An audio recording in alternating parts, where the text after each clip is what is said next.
dark blue. He probably needed his comeback. He got trapped a bit wide at Catterick, so I think he's a bit better than that.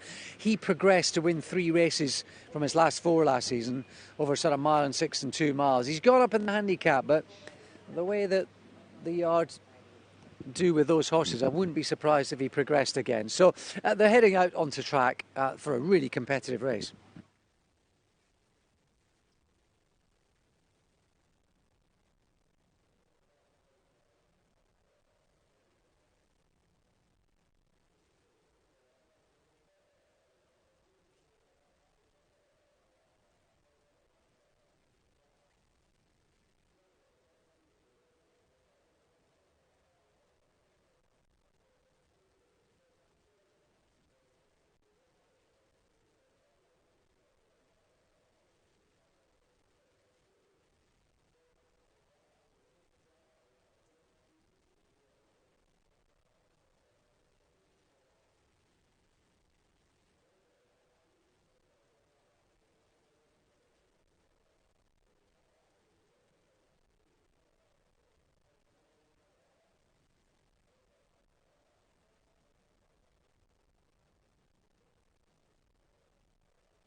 Runners are heading back up the track. They've just sauntered down. They've gone past the winning post and now they've just come back. As a big group, almost looks like they're finishing the race, but they're not.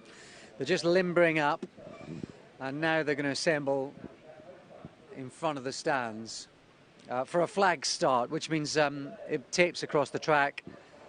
And that's Alcote, who's just gone 50 yards further than the others, but they'll assemble there a couple of minutes ahead of race time. Then they'll turn and they'll run down the track, go round the loop, and then make their way back for the final few furlongs of the 1 mile and 6. It's a very, very competitive race, this. I think that the horse who could be open to most improvement potentially is Chez Hans of Paul Nicholls. He looks in great nick, this horse. He really does look fantastic in the paddock.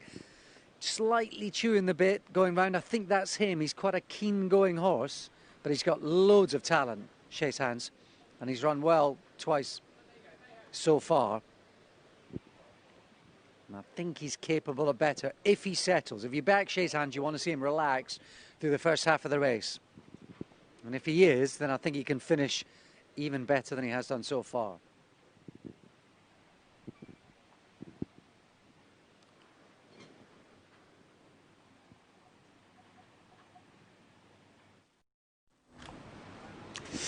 Really good competitive race this is. 1 or 2 of them just in front of the stands, getting the tack adjusted. No stalls for this 1 mile and 6 as ever at Salisbury, so a national hunt style start with the tape across the track and then a flag called into line, and hopefully it'll be clean and fair for everyone. I think maybe the 2 really interesting horses are Postile and Chez Hans, and Ty Power is going to give you a run for your money. He's that kind of horse. Now, I've seen this guy at Sandown a couple of times. I think a slowly run race last time slightly played against his stamina. He's all about stamina, Ty Power. And he's closely matched on form with Postilio. So if you like one, you have to like the other. Postilio's improving, having not run as a 2-year-old. And as I say, Ty Power's the sort of horse that gives you a chance. I think he's a strong galloper, but I think he'll be in the thick of it. But Shay Hands, who's raced quite freely, not once but twice, if he settles, I think he's got loads of talent, this horse. And I think if he just settles through the first half, he was chewing the bit going around the paddock. I think that's him. He's quite a keen-going horse. But if he settles, then I think he can finish his race, and he's going to bag one of these sooner rather than later. Red Secret, Road to Paris, others of interest in a very, very competitive race. Looks like there's a straggler being called into line, so we might not be far off a start with David. Thanks, Alex.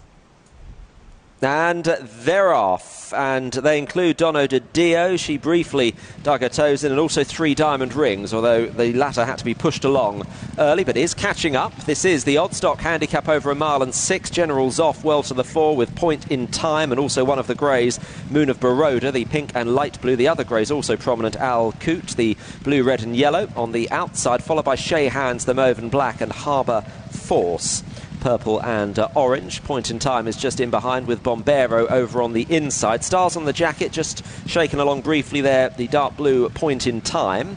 Dono de Dio in behind with Ty Power. Postileo is towards the back, as making good headway on the outside is 3 Diamond Rings, having been slow to get into stride. They've completed their first half mile, about to take the left-hander, go around the loop. The back marker is just about Follow Intello. Red Secret is also towards the rear. Follow Intello's rider making a move to get close to the rail and make a little bit of ground, as now 3 Diamond Rings and Eleanor Jones lead the way to Harbour Force in second. Al Coot is up there in 3rd place, and these are still being followed at this stage by, in the black cap, Point in Time. Point in Time just in behind them with Bombero out wide. Al Coot is still well up there as they continue to make the move with Moon of Baroda just in behind the leaders at this stage as they make this run. General Zoff is sharing 5th position currently with Point in Time on the outside, as Shay Hands races in a handy 4th as they head around this turn, coming back towards us now. 3 Diamond Rings leads Al Coot and Shay Hands. Harbour Force, General Zoff. Postileo has improved into about 6th place. Bombero on the outside, the blue and white of Ty Power, just racing in advance of Moon of Baroda. Road to Paris looks to be struggling a bit. Luke Morris is at him towards the back with Follow Intello just behind horses, the Terracotta Silks, Red Secret and Dono de Dio in rear.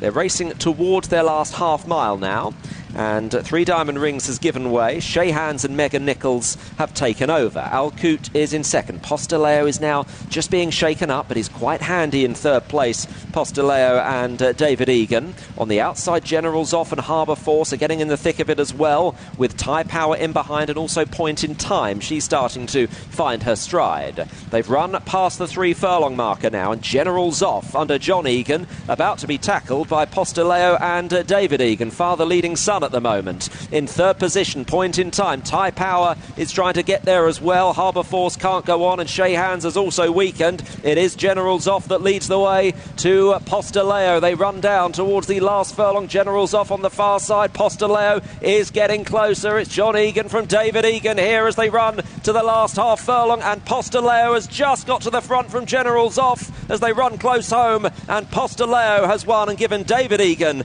a double as he leads home his dad on General Zoff in second. Moon of Baroda 3rd. Point in Time in 4th.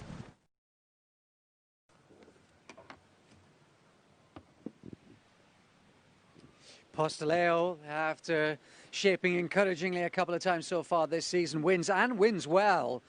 So double on the day for David Egan. He's beaten his dad, John, on General Zoff, who did him no favours actually in the run, shortened him up and forced David to switch round. In the end, that may have helped Postileo, because he's kind of come back at the runner-up with renewed enthusiasm, and he's given you every indication that he's a strong stayer who's improving.